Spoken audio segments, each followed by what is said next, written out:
उसकी गुस्सैल आंखें अंगारे बरसाती थीं। वो बदले की आग में जल रही थी। उसे बदला लेना था डाकू फूलन देवी से। उसे नफरत थी फूलन देवी के नाम से।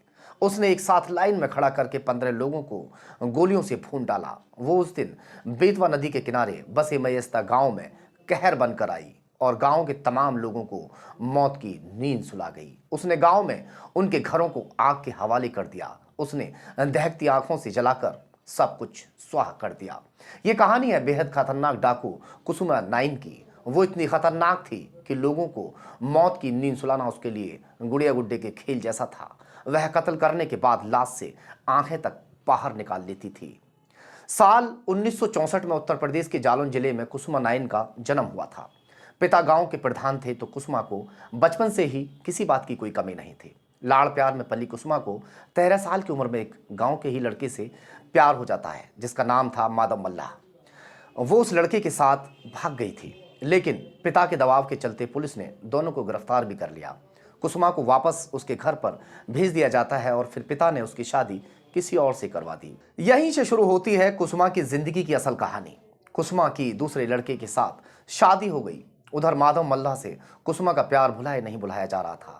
वो चंबल में उस वक्त के मशहूर डाकू विक्रम मल्लाह के गैंग में शामिल हो जाता है। कुछ सालों बाद माधव मल्लाह अपने पूरे गैंग के साथ कुसुमा को उसके ससुराल से उठाकर चंबल ले जाता है। कुसुमा, जो शादी के बाद कुसुमा 9 बन चुकी थी, अब माधव के साथ विक्रम मल्लाह के गैंग में सदस्य बन जाती है। उस वक्त विक्रम मल्लाह के गैंग में फूलन देवी भी शामिल थी। फूलन देवी को विक्रम मल्लाह के काफी करीब माना जाता था और पूरे गैंग में उसकी धाक थी। कुसुमा के गैंग में शामिल होने के बाद फूलन देवी उससे चिढ़ने लगी थी। कुसुमा को अलग अलग तरह से परेशान किया जाता था। गैंग का मुखिया विक्रम मल्लाह और माधव मल्लाह भी उसे परेशान करते थे और फूलन देवी की ही बात को पानी देते थे। कुसुमा को सबसे नफरत होने लगी थी। इसी बीच कुसुमा को एक दूसरे गिरोह के डाकू लालाराम से प्यार हो जाता है। दरअसल फूलन देवी के कहने पर कुसुमा को लालाराम के पास भेजा जाता है कि तू उसे अपने प्यार के जाल में फंसा और उससे नाटक कर और उसका कत्ल कर।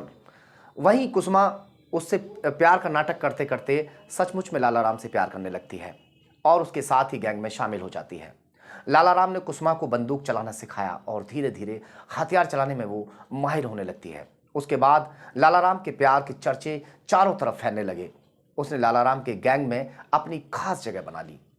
अपहरण, फिरौती, मारपीट, लूट, ना जाने कितने ही वारदातों को उसने अकेले ही अंजाम दिया। कुसुमा का कहर इतना ज्यादा बढ़ने लगा था कि आसपास के गांव के लोग उसके नाम से भी खौफ खाने लगे थे, घबराने लगे थे।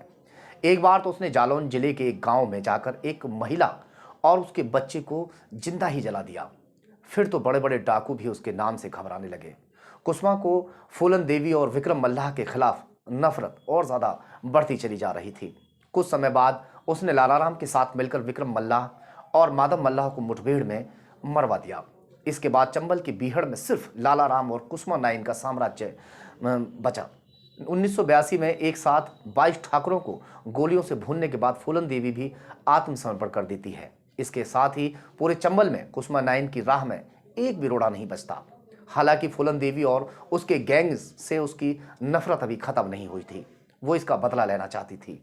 मयस्ता गांव में जहां ज्यादातर मल्लाह रहते थे, बात 1984 की है। वो इस गांव में जाकर बिल्कुल फूलन देवी की अंदाज में यहाँ के 15 लोगों को गोलियों से भून डालती है।